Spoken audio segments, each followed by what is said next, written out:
Happy day, students. We are going to see chapter 3, metals and non-metals, part 5. Okay, in this part, we are going to discuss more about how metals is extracted from its ore and what are the different ways of extracting metals based on their reactivity series. Let us see in detail. Mostly, if you see, earth crust is the main source of metals. Okay, so if you take some metals like gold, silver, platinum, already you know very well about the reactivity series, the highly reactive metals, medium reactive metals and low reactive metals, right? So the high reactive metals, so based upon the reactivity series, we need to employ different methods for extracting ores. Okay, so if you take metals like gold, silver, platinum and all, it will be found at the bottom of the reactivity series, so it is least reactive. So mostly it will be available in nature itself, it will be available in free state, so it is easy to extract. Suppose if you take high reactivity metals like sodium,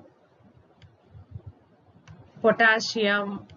Okay, so if you take high reactive metals like sodium, potassium, they are highly reactive metals, calcium, so they will never found in free state, they will always found in the combined state, or it will be available as a in the combination only. If you take the middle series of reactivity like iron, okay, or lead, so this is under medium reactive metals. So mostly it will be available in the form of oxides, carbonates or sulfides or halide. So based upon their reactivity series, whether it belongs to the high reactive metals or medium reactive or the least reactive, we need to employ different methods for extracting metal from its ore. So before we are going into detail about the extraction, we need to know about some important terms. First term is minerals. So you know that minerals is nothing but it will be in elements or in the form of elements or compounds. So it will be available or it will occur naturally inside the earth crust. So from inside the earth crust we will extract the metals in the form of ores, right? So how will you define minerals? It will be elements or compounds that occur naturally inside the earth crust. Then what is ore?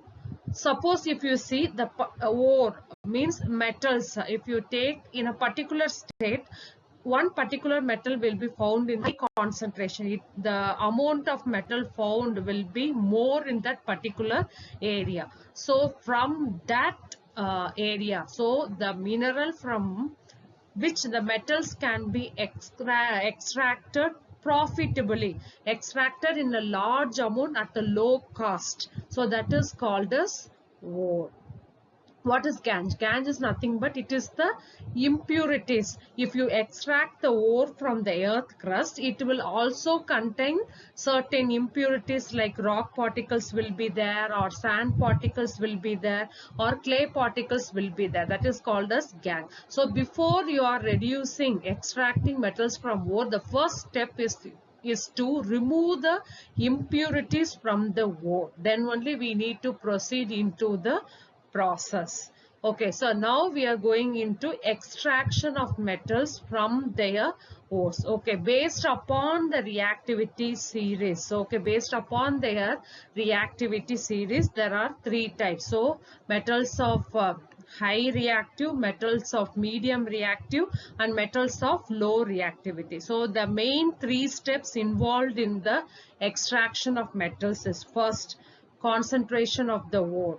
that is enrichment of the ore. Second step is we need to reduce the metal. Then you need to refining. Refining is nothing but the purification of the metal. So as I already told you, before we are proceeding into the further extraction, first we need to remove the impurities present in the ore. So that is called as concentration of the ore. Next we are going to discuss how to extract metals based on their reactivity series in terms of flow chart. So we are going to discuss the steps involved in the extraction of metals from their ores. So based upon the reactivity order or activity of series of metals, it is classified into three, that is metals of high reactivity, metals of medium reactivity, and metals of low reactivity. First we will discuss about metals of low reactivity. So if you take metals of low reactivity, example silver, mercury, copper, they are unreactive, they are very least reactive.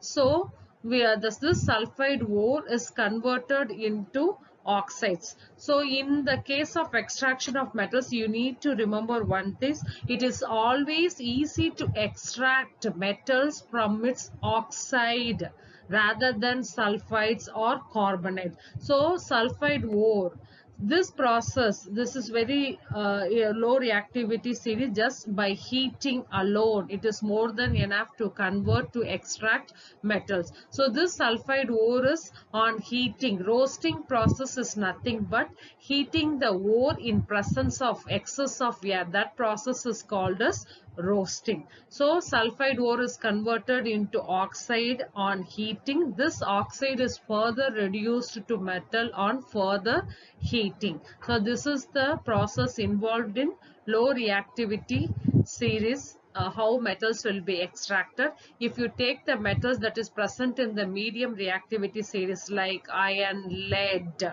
zinc, okay, so it is naturally available in form of carbonate ore or sulfide ore. So we know very well that the metals can be easily extracted in a form of oxide. So first carbonate ore or sulfide ore, it must be converted into oxide. So for particular carbonate ore, we involve the process called calcination. Calcination means heating the carbonate ore in limited supply of oxygen, that is our absence of oxygen. So that process is called as calcination. If you take the sulfide ore, roasting process is involved. Roasting means heating the sulfide ore in excess of oxygen.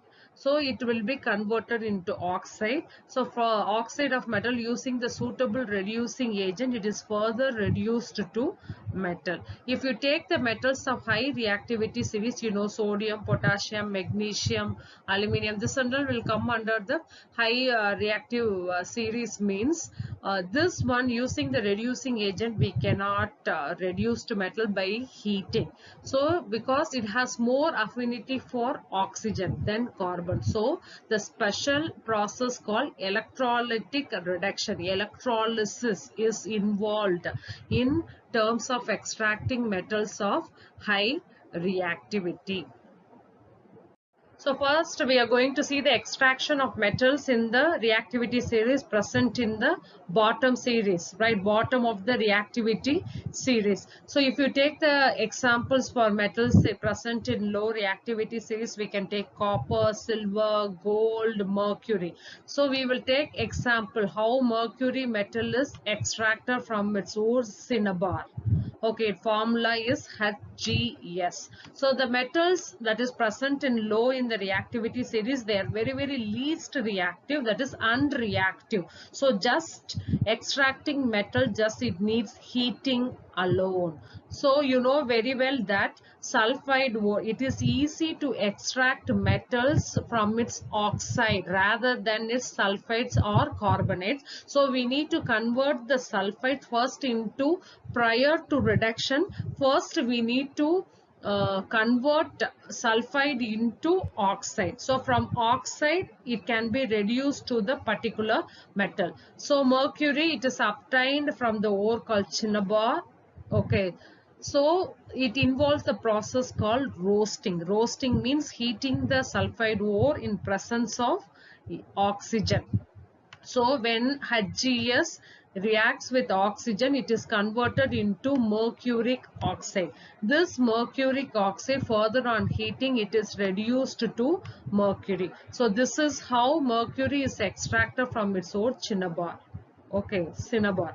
Next, if you take copper sulfide, the same way, if it is heated in presence of oxygen, it is first converted into copper oxide. From copper oxide and further heating, it is reduced into copper. Next, we are going to see extraction of metals in the middle of the reactivity series, like metals like zinc, iron, lead. Usually it will be available in form of oxides or sulfide or carbonate. So in the flow chart itself, I explain first carbonate or sulfide. First we need to convert into oxides. Always you need to remember, metals can be easily extracted from its oxide. So sulfides or carbonate, first we need to convert into oxides. So from oxides it is easy to reduce into metals. So two process is very important. What are the roasting and calcination? Okay, roasting means I already told you, heating the ore in presence of oxygen, that is excess of excess of oxygen. So if we are taking the zinc, it is zinc sulfide. So sulfide ore, we are using the process called roasting. Roasting means we are heating the zinc sulfide in presence of oxygen. It is first converted into zinc oxide. This zinc oxide, when it is using the suitable reducing agent, it is reduced to zinc metal. If you take calcination process, that is carbonate ore. So zinc carbonate, if it is heated in absence of, in limited supply or in absence of oxygen, it is reduced to zinc oxide. So further zinc oxide, so I told you it is easy to reduced metals from oxide. So zinc oxide, using the suitable reducing agent, coke, mostly carbon, it can be reduced to zinc plus carbon monoxide. You know very well that here oxide, zinc oxide is reduced to zinc. So already we have learnt in first chapter, right? So oxygen is removed. The process in which oxygen is removed is called as reduction. So zinc oxide is reduced to zinc and copper is oxidized to carbon monoxide. That is addition of oxygen. Sometimes instead of using the suitable reducing agent, we know the concept very well, displacement reaction.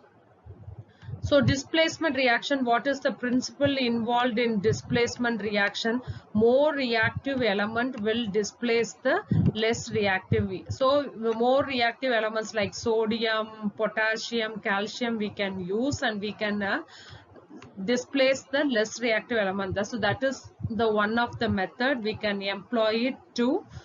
Instead of using the reducing agent, we can use the more reactive, the concept of displacement reaction.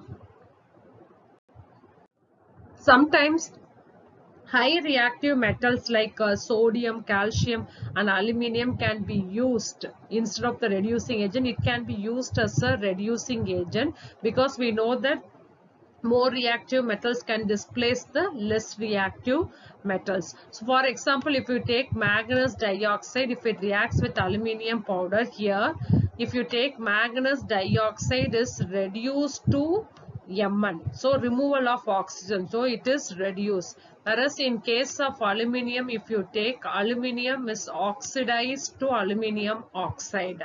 So already this concept we have learnt in first chapter. Okay, if you take the reaction between iron oxide and aluminium, it produces molten iron. Okay, this why this principle is used to mainly to join railway tracks, or it is used to fix the broken machinery parts. So we know that particularly this reaction is highly exothermic. So highly exothermic, the lot of heat will be generated and it will be obtained in the molten state. So easily we can fix both the railway tracks. We can, because molten state is in flowy state, so you can easily fix it. Later on it will become hardened.